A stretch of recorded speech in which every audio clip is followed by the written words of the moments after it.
All right, I am now recording.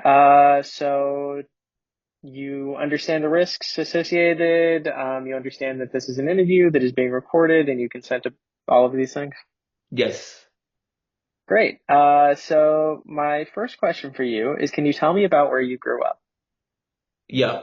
I grew up in Hyderabad. It's a city in South India. And yeah, that's where I grew up. Gotcha. And what was your neighborhood like growing up? I lived in an apartment. So there weren't a lot of kids in my apartment. There were a lot of like elderly in my apartment. Uh yeah, they were just like young parents or and their parents. Like it was just grandparents and like parents who had like toddlers. There wasn't anyone really my age in my neighborhood as such. So yeah. Gotcha. And would you describe it as like urban? Um, I would say it's one of the top five cities in India. gotcha. And would you describe it as racially or socioeconomically diverse? Yeah, I would call it so racially and socioeconomically diverse. Yes. In what way? So the neighborhood, so the part of the city where I lived was how do I describe it? So it wasn't extremely bougie, but it wasn't really old. I would say the part of the city where I lived developed in the last 30 years. So it's not really old and it's not like bursting with like corporate offices either. So I would say the people who lived in my part of the city were definitely well-off people, people who were able to support themselves, but they didn't have like mansions or like anything like that. Gotcha. What was your high school like? So everyone in India goes to private high schools because it's different from private high schools in America. Private like really poor people go to public high schools in India. The middle class all goes to private high school because it's not that expensive in India. So in my high school was very diverse. I had people from different religions, from different socioeconomic status. I had really rich people in my high school. I had really poor people in my high school. My high school was a lot of fun. I went to the same high school from first grade to 12th grade, and there were for the first 10 classes, like for the first 10 grades, there were eight sections with 35 people in each. So there were around like 250 people in my high school per batch. But the last 2 years of my high school, there were like only four sections with like 40 people. So there were only like 150 people in the last 2 years. Gotcha. And how well do you feel your high school prepared you for college, academically and socially? So my high school prepared me socially very well because I got to experience like different perspectives from different kinds of people who live there. Because I am a North Indian, like, but my family moved to South India about 100 years ago. So, and there are a lot of North Indians who live in South India. And so I have been friends with North Indians and South Indians like throughout my entire life, even though they look different. But like because I lived in a pretty urban city, there was like no discrimination as such. I would say it prepared me for social life very well, not for American life because I grew up in India for the first 18 years of my life. But it exposed me to all different parts of and aspects of life. Like I knew that there were bad things happening in the world, but I also knew there was a very extremely good side to the world as well.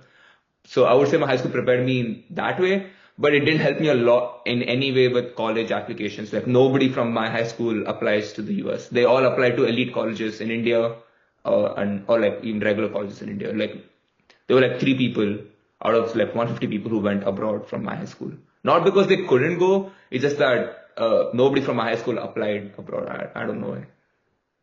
Gotcha. So how common would you say it was for students at your high school to attend elite universities? Like in the US. Either place. Oh yeah, my high school had like extremely smart people in it. Like out of like 150 people, I would say like 10 people went to the top five colleges in India for like law or medical. Like I would say that a lot of people, like the high school has no value for college applications in India.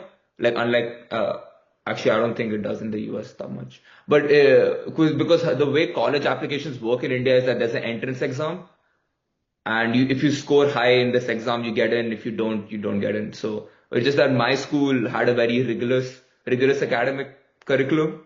So everybody in my school like studied a lot. Of course, like we had failures as well, but I feel like my school prepared me academically very well for wherever I went in life. Yeah. Gotcha. And what did your closest friends from high school end up doing after graduation? A lot of my friends went to IITs. IITs are the top engineering colleges in India, I would say, and a lot of them also got into, so I would say five got into the best colleges, engineering colleges. I would say five more got into the best law colleges, and like five more got into the best medical colleges. That's for sure. And there was one kid from my school who got into the M&T program in Jerome Fisher program in UPenn, and there was one kid before me, like he's 1 year older than me. He got into Duke. He got the caste scholarship from Duke. He's actually my roommate, and he deferred, and he got me into Duke the year after me. So he was 1 year older than me in high school, but he's my grade at Duke, and we both are like going to go to SF after this. So like yeah, and I was he was the first person to get to Duke. I was the second person to get to Duke, and yeah, after that nothing has happened from my high school ever since. Yeah, Gotcha. And do you have any siblings? I do. I have an older brother and an older sister.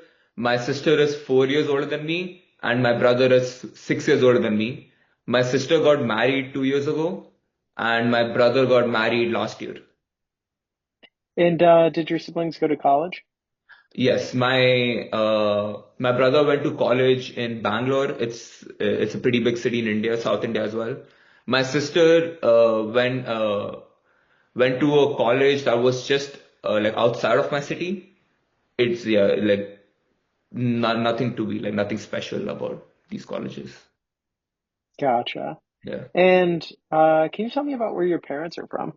Yeah, my both my parents are from rural towns in like near Hyderabad, the city I grew up in. My entire dad side of the family is from a particular village in India, and they were all from that one village. But they were like the richest people in that village, and my mom too were the richest people in their village. But they were two different villages. And after they got married, they moved to Hyderabad. Gotcha. And what did your parents do for work while you were growing up? My dad was is a business owner for edible oil factory. Gotcha. And did your parents go to college? So my dad enrolled in a bachelor's for 3 years. I mean, in India and like in UK, it's 3 years. Uh, but he at the end of second year he decided he didn't want to study anymore, so he dropped out and he joined the family business. My mom, she did bachelor's of arts, so that was a 4 year program. She got married before her final exam, and she failed the final exam. Like my Gotcha. grandfather wanted her to pass, like he's like, okay, go write the exam again, but she just didn't want to. So no, my parents don't have degrees. They both are like dropouts as such. Gotcha. And how did your parents feel about their jobs when you were younger? Wait, how did my parents feel about? Feel about their jobs when you were younger? They loved it. Yeah, my dad. So the factory is not in the city. The office is in the city, so it's like a 2 hour commute to and from the factory. So he travels like twice a week to the factory, stays there for a day and comes back. My mom was a homemaker, so yeah, no, she was pretty satisfied with the job. My dad was pretty satisfied with the job. Yeah. Gotcha. And did you ever imagine yourself doing something similar as an adult? Yes. My plan of coming to the US is pretty recent. I just got a job here, so I'm definitely going to do the job for a couple years, but I'm not really sure about if I'm going to join the family business or not. To be honest with you, I want to join the family business, But my dad is convincing me that I should explore the world and just do a job for a couple years in the US. So I might stay here full time. Like, I don't know. I'm not sure. Gotcha. Yeah. How did you first learn about Duke and what factors led you to apply? I started the college application process like a year before it was due. I was very late to the college application process. Luckily, my roommate, he helped me a lot with the application process. He's been dreaming to go to the US since he was a kid. So he helped me a lot with the application process. And I didn't know a lot about Duke when I applied to Duke. But after I got in, like it was clearly the best university I got in out of the five universities I got in. So it was a no-brainer for me. I was very excited to get in because my friend was already going to Duke. So I didn't know a lot about Duke when I applied, but after I got in, I did a lot of research. I kind of understood what Duke was about, but there is no way to understand what Duke is unless you spend like 2 years here at least. I'm still like not able to like get a grasp around Duke because there's so many aspects to Duke. There's a basketball aspect to Duke. There's an education aspect to Duke. Where do you live at Duke? Like what professors do you choose? What major do you pick? Like there's so many things that I learned over the last 4 years here at Duke. Gotcha. And the summer before you started at Duke, what were your expectations? I was just super nervous about my math classes here because I didn't take math in high school. So I was just on Khan Academy learning calculus the summer before I came here for Duke. And it was also COVID, so I was getting like COVID shots every 2 months before I got here, which Duke didn't accept. They said this was invalid because you took it less than 3 months apart. So I came here, got tuberculosis tested, got like glucose shot up my veins, and yeah, no, there was nothing exciting going on the summer before I came to Duke. Yeah.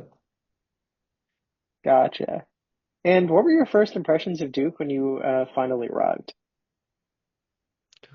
I'm not really sure if this was my experience of being for the first time at Duke or for the first time in America, but I realized that there's a lot of work that like I will have to do in figuring out food situation and living situation because when I saw my room, there was a mattress there, but I didn't order a bed sheet, so I had to order a bed sheet. But I ordered it to my room, which was wrong. I had to order it to my mailbox, and I figured out that I have to put the trash cover in the like on the trash can, and I don't have to just take the whole trash can to the dustbin. And also eating was a problem for me because I was a vegetarian back home. So I had to come here and I tried being a vegetarian for 2 weeks, but then I realized that, okay, this is way too much effort. I have to start eating chicken. So I started eating chicken. Yeah, so there was a lot of adjusting within the first semester here at Duke for sure. What stands out most in your mind when you think about your first year? What stands out most in my? Most in your mind when you think Okay. about your first year? Yeah, I would say the first semester was a lot of adjusting and a lot of excitement. But second semester, they had renovated my house because my sister was about to get married soon, so they wanted to renovate it. And I cried for like the one and only time here at Duke because I realized that my house is gonna change forever because it's getting renovated. Like the room I slept in my whole life is not gonna look the same anymore. So I think that was like a turning point in my life when I realized, oh, okay, my house is changing. I'm here at Duke and I can't do anything about it. So I think at the end of my first year, I realized that, okay, this is a long-term game and I have to focus here at my life here at Duke and I have to forget what's happening back home in India. So I would say the first year was that, and also I attended Coach K's last game here at Duke at the home game of Duke versus UNC. I attended a month for it. I won the scavenger hunt. I failed the memory test. So, but I got a tent and I slept overnight in it. So first year was a lot of new experiences. Yeah. What did you enjoy most about your first year? Can you walk me through that year? Yeah, I I wouldn't say I enjoyed it a lot. I would say my 4 years in general here at Duke have been pretty hard, but I wouldn't say they've been stressful as such. It was just like new things happening. Same with first year. Like I realized that people don't walk on the left side of the pathway. They walk on the right side of the pathway because you drive on the right side here. So there were like these small things that I had to figure out, and my accent is better now. It's not perfect, but my accent first year was horrible. I could understand what they were saying. They could understand what I was saying. I took Calc 2 first semester, and so second semester I applied for an SSN because I became a TA. I became a so the math department has a help room on East Campus, and I Yeah. was living on East, so it was no problem for me. I got a job there. I was in the help room. I was just sitting there. I was helping people understand how to do integration and how to do differentiation and like series, like basic Calc 2 stuff. And people were surprised that I'm a freshman. They were like, "Oh, I thought all the TAs were sophomores." I was like, "No, I'm a freshman like you. I just took this class last semester. I'm just teaching it to you." So yeah, like first year was just like understanding how Duke works, how America works, and also there was a lot of COVID testing because if you didn't get tested, they would disable your Duke card. So, but then I did get COVID eventually at the end of first year, and so I didn't have to do testing for 6 more months. That was a good thing. And at the end of my first year, I stayed here for 2 more months. I was doing Math Plus. Now it's called Math Plus. It's called Do Math. 3 years ago, it was just doing math research, and I got a paper published at the end of the summer. So that was really rewarding. Yeah. Wow. What were your impressions of other students? Every single person I met here at Duke was a person I could not have imagined. Like if I meet someone in India, I know what to expect. I know how to talk. I know there's like a certain range of things a person can do and say in India.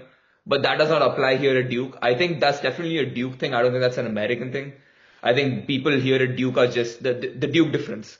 I think I experienced that the most here, and yeah, every single person I met had some crazy story and they were doing some crazy thing, except the fact that most people I met were doing CS Econ. That was pretty boring. But yeah, at the Duke, everyone here at Duke is different.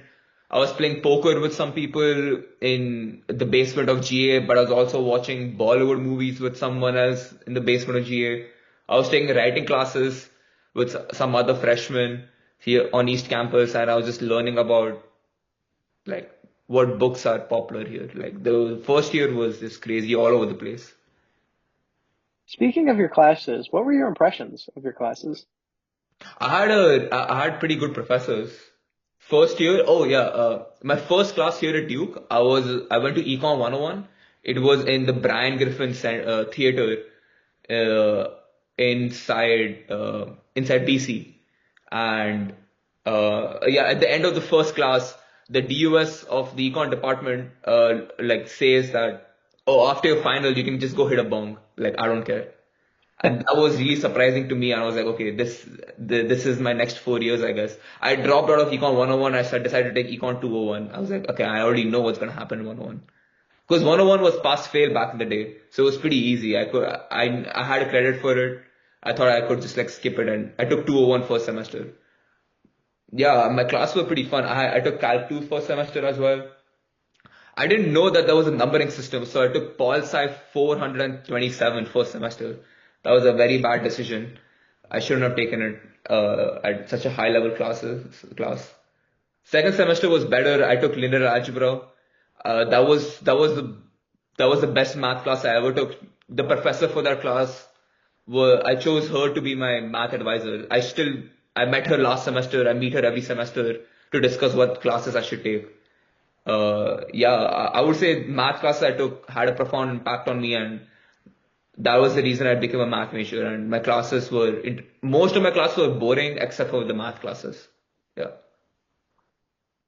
What types of activities did you get involved with? First semester, I was part of Model UN back home in India, but then I had a culture shock when I attended Model UN events here because I was part of the Model UN team at Duke first year. We went to UNC. I was part of the committee, and I was the director of CIA for the committee. It was pretty fun. I had a lot of fun with Model UNs. But then I realized that, okay, Model UN is very different here in the US, like most things are. than back home in India. So I realized I didn't really like this format. And also the reason I was doing Model UN back home was because I had a lot of friends and it gave me a bunch of awards for my college apps back then, I guess. But like, I just wanted the awards in general. But here, awards didn't mean as much because I didn't care about them, and like I didn't have a lot of friends in the Model UN circuit. So I didn't do Model UN after first year. Um, but I met a lot of cool people from Model UN team here at Duke. So that was fun. But most of them ended up becoming pol sci majors, and I was a math major, so I shifted away from them because first year I was exploring a lot. I was deciding between STEM and not STEM. And at the end of first year, I decided that STEM is the way for me. I'm not really good with law or political science or history. So I dropped all humanities classes at the end of first year. Gotcha. How would you characterize the social scene on campus? I mean, I can't really blame the people here, but I didn't really have a lot of friends for the first 2 years because I don't know, I'm just an international student. I don't know what's going on. I don't know how to talk. I had no idea what frats were. It was just something like everything new to me. But towards the end of my like third year, I had a pretty good understanding of what was going on. I was going to a lot of parties. I had like a couple friends in Swift. So yeah, I knew what I was doing in like third year and fourth year. But the social scene for me was not the greatest for the first 2 years because I could only become friends with people from back home, and there were like 30 people from India out of like 1,700 total people here, and I didn't like most of the people who came here from India. So yeah, social scene otherwise is pretty good. You can meet a lot of people from classes, but I just didn't know. I didn't have a very active social scene. Gotcha. Can you give me three words to describe it? The social The scene on campus? yeah, I would say selective.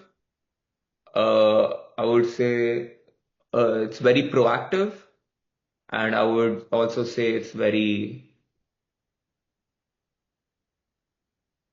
uh, it's very late. I can't think of a better word. Like I would say a lot of people either click instantly or they become friends at the end of the junior year. Like it's either freshman year first semester or it's either senior year first semester. Like there's no in between.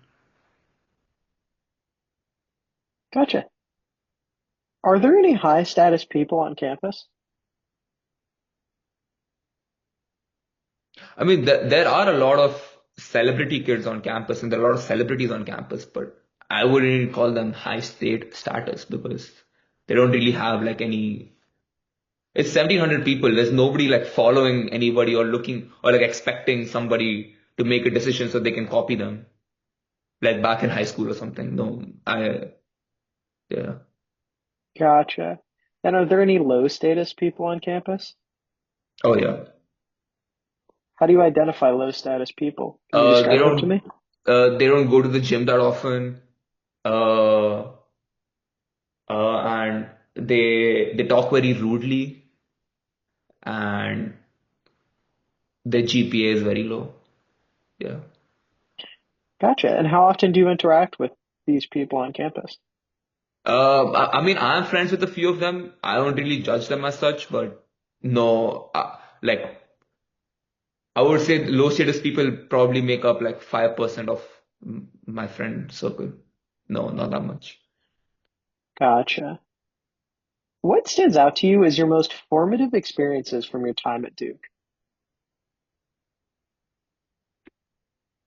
Um, I finally understood what it takes to be a popular or a high status person. Like because I had friends that I wanted to be like. Like there's a particular group of friends that I really looked up to, and I wanted to be more like them.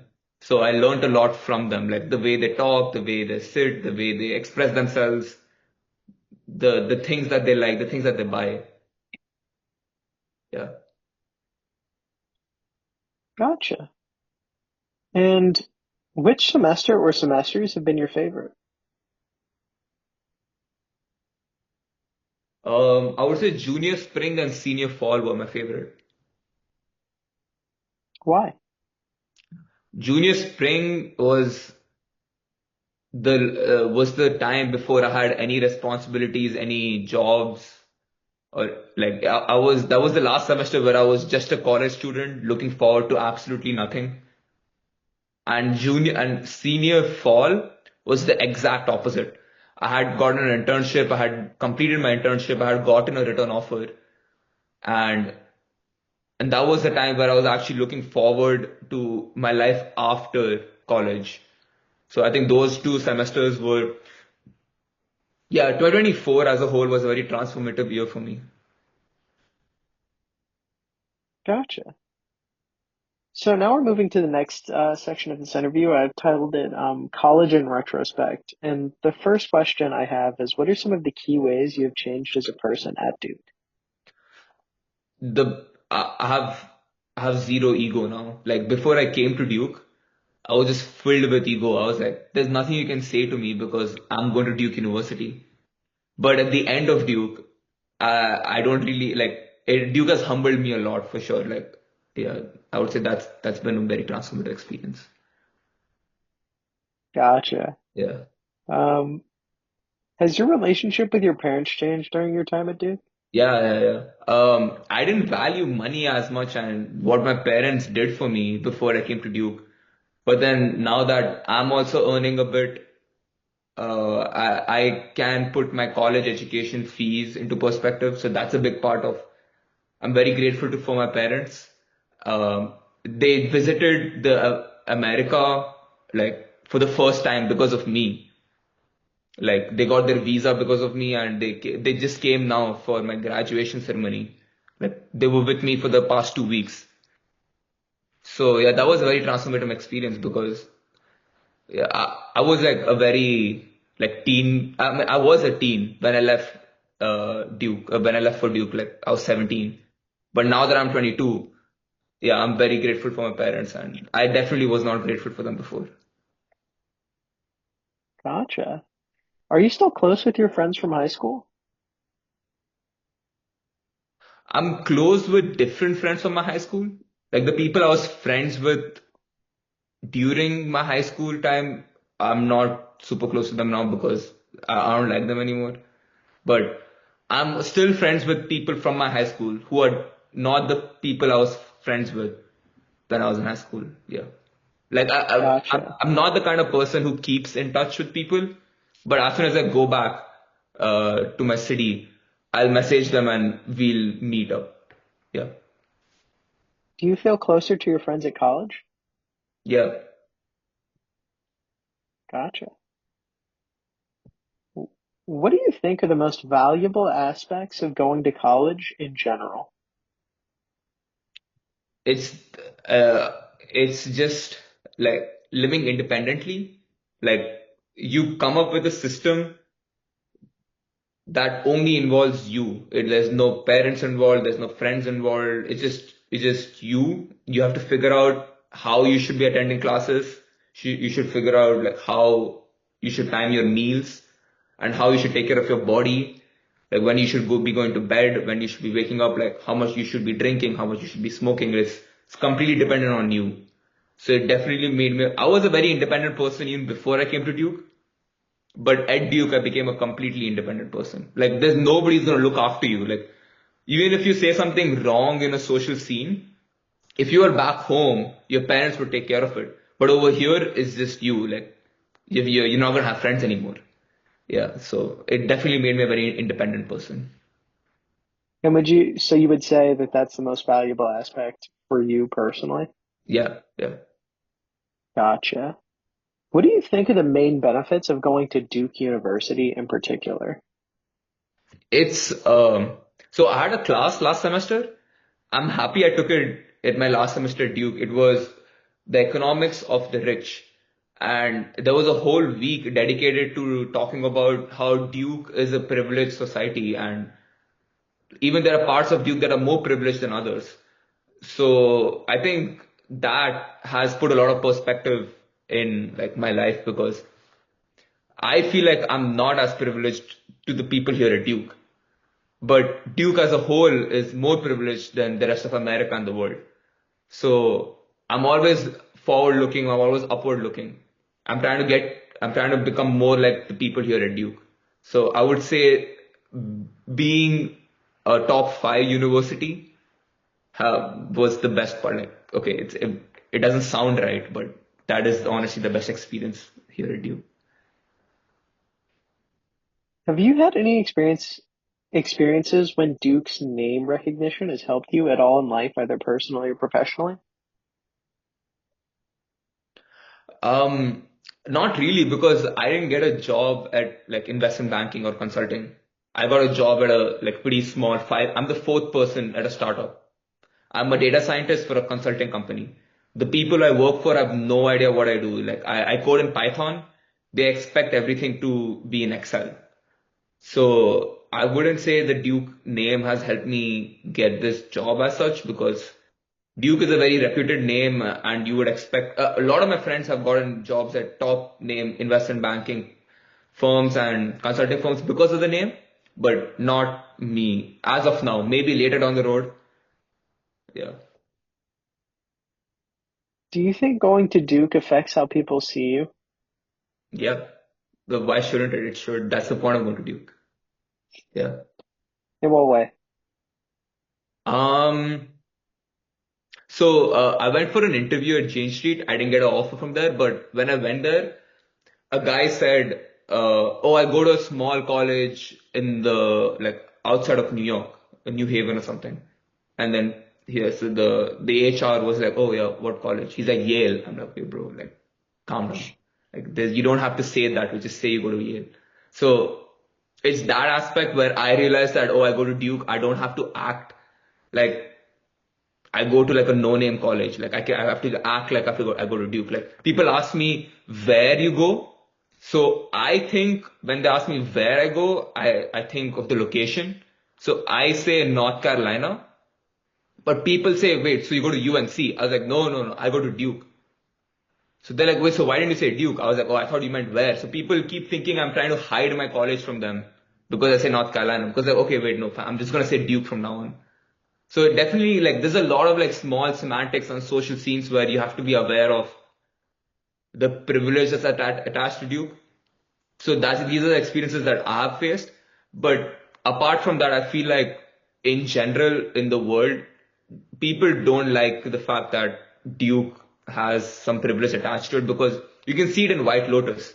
Like, why does the person that goes to Duke like kill himself? Like, why?